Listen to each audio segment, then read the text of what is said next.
Good morning, America. Thanks for joining us here on the Andy Kirkendall Show, where Andy interviews actors, writers, filmmakers, athletes, musicians, songwriters, and more, and asks them, what do you do and why do you do it? So sit back, grab a cup of coffee, and enjoy the show. Good morning and welcome to Morning Moments. Thank you for joining us today. Today I have an author. Matter of fact, he's a co-author, and I just had the author that he's the co-author with on Morning Moments. He is the Executive Vice President and COO of Banyan Treatment Center, an author, an LCSW, and I'm sure a lot more. It's my privilege to bring Eric Oakes to Morning Moments. Welcome, Eric. Thank you. Thank you for having me. Pleasure. Well, Eric, let me ask you the question I ask everybody. What do you do and why do you do it? What do you do and why do you do it? That's such a, I don't know, it's almost an intimidating question because it is both broad in scope and requires a bit of introspection, doesn't it? But I guess I would, my title is Executive Vice President and Chief Operations Officer of Banyan Treatment Center. We run drug treatment centers and behavioral health centers in 8 states. We have 16 different programs, and we've been around since about 2013. And I am basically in charge of the daily operations of all of those programs. That's what I do in that time span where I punch in and punch out. What I do otherwise is worry a lot about my friends and my family and the state of the union and such. What I do, why I do all this is how did I end up here is a convoluted path. Just I don't think it's unusual for that to be somebody's story. I know that when I first started out, when I was a kid, my dad was an attorney and I wanted to be an attorney. And my dad told me that there's really no life in being a lawyer, that it's a miserable existence. So I don't know if that's true or not. I know a lot of good attorneys and a lot of good friends of mine are attorneys and things, but he turned me sufficiently away that I decided I wanted to be a businessman. And I went to school to be a businessman. I started my first year of college in accounting and marketing, and got through about the first semester, and the first semester was focused on the aspects of business that I just didn't like, that were about like finding loopholes and trying to exploit things and putting profit in front of people, and as if these were virtues. And say what you want about business or not, these were just not things that spoke to me. And I happened to be taking a psychology class at the same time, and I just fell in love with the ideas that were being sold to me about what the history of psychology was, what made the evolution of helping people, and how it had sort of switched from hurting people to helping people. People in need were hospitalized, people in need were killed, people in need were they used to chip holes in their skulls to try to release the evil spirits, and all of these things that were were perhaps societally appropriate, but were hurting people instead of helping people. And then there seems to have been this transition over to try to help people in need in real ways. And I was just really attracted to those kinds of concepts. And so I immediately went into the helping professions, and I know a little bit about you, and speaking to that, I was drawn to folks with severe and persistent mental illness.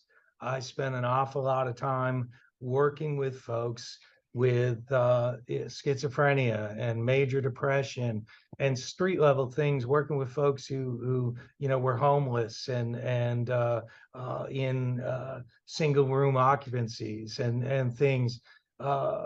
I was in graduate school getting my master's degree in social work, and somebody in the class just was talking about their hopes and dreams, and their hopes and dreams were to go do private therapy, and they wanted to hang a shingle and say, I'm a therapist, and start charging insurance and being. And he said, isn't that what everybody really wants to do, in this class? And most of the people in the classroom, shook their head affirmatively.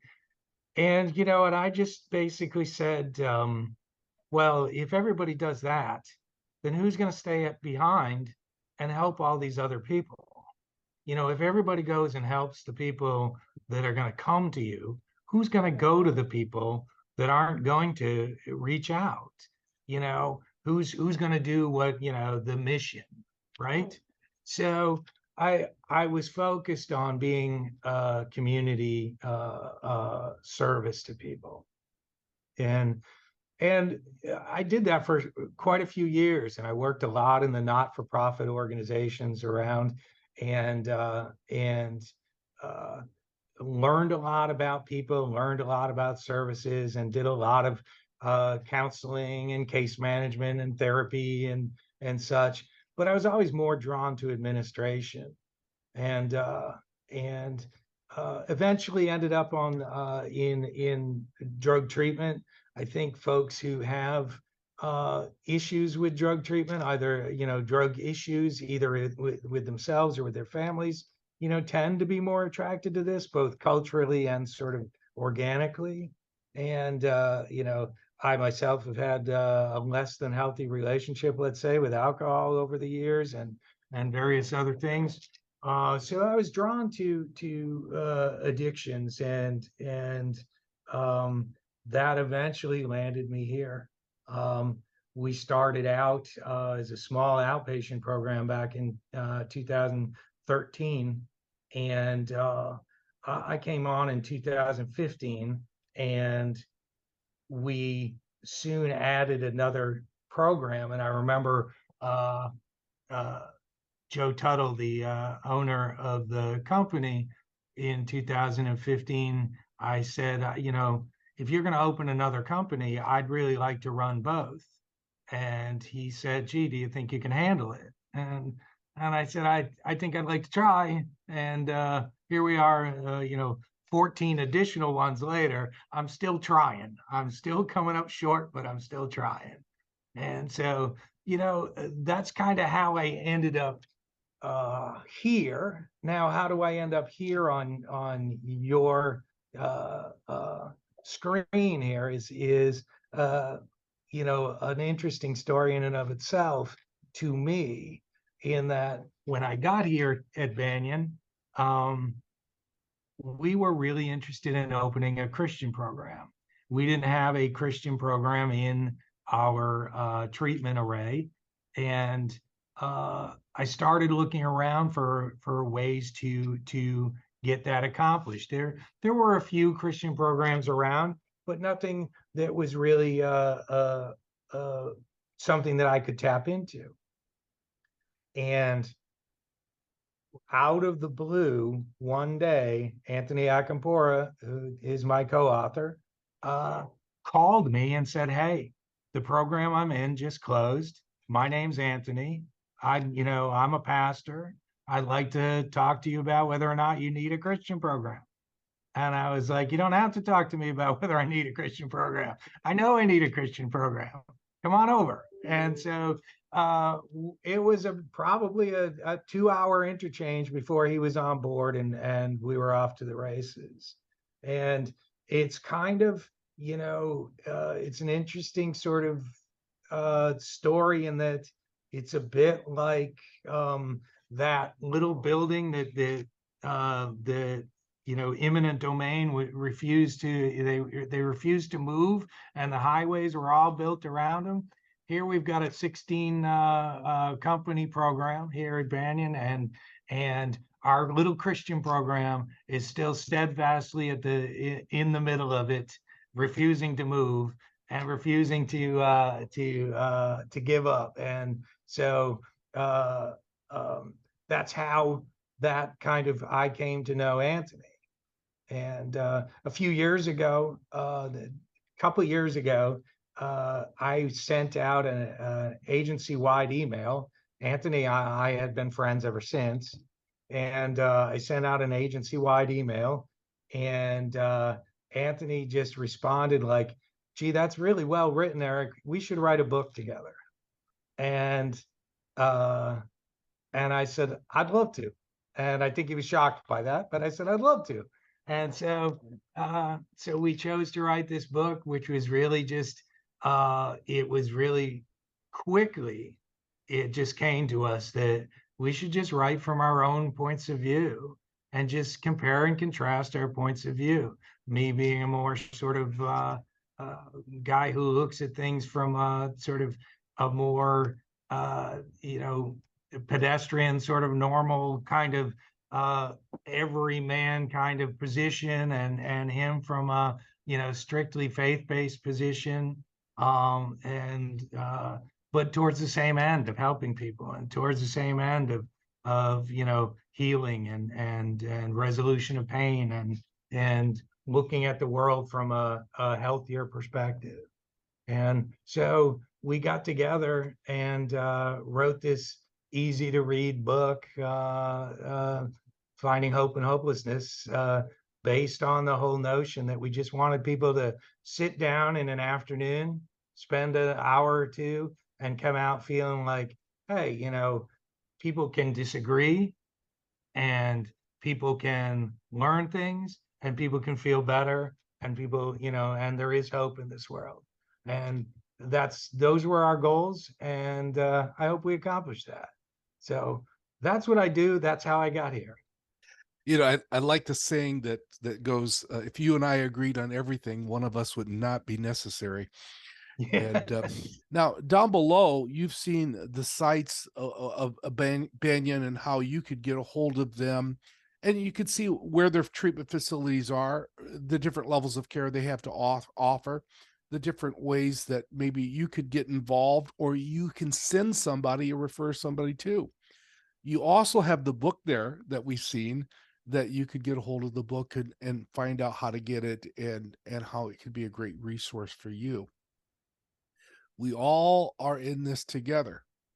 Somehow I believe that in general, we haven't done a real good job with addiction or mental health, and we need to start doing better. And this is a good way to get started, find out how we could find hope for a group of people who feel very hopeless. Where are we going? And we don't do it alone. That's it. We need other people. We need other people's, as you said, we need other people's vision, viewpoints. We need their help. Absolutely. Please check out the website. Check out all the things that they're doing. I'm going to ask you all to do something that I asked the audience to do for every one of my guests. When this is over, I'd like for you to take a few minutes and pray for Eric. Pray that God would continue to be with him. It's very tough at the top, trying to figure out things financially, and the operating of some facilities that he's doing. He needs God's help more than you would ever imagine. Eric needs your prayers, folks, and you need to practice. So pray for him as we close this. Thank you, Eric, for joining us for Morning Moments. It's been a pleasure. Thank you very much. Thank you. Pass this interview on. Keep coming back, and may God richly bless you.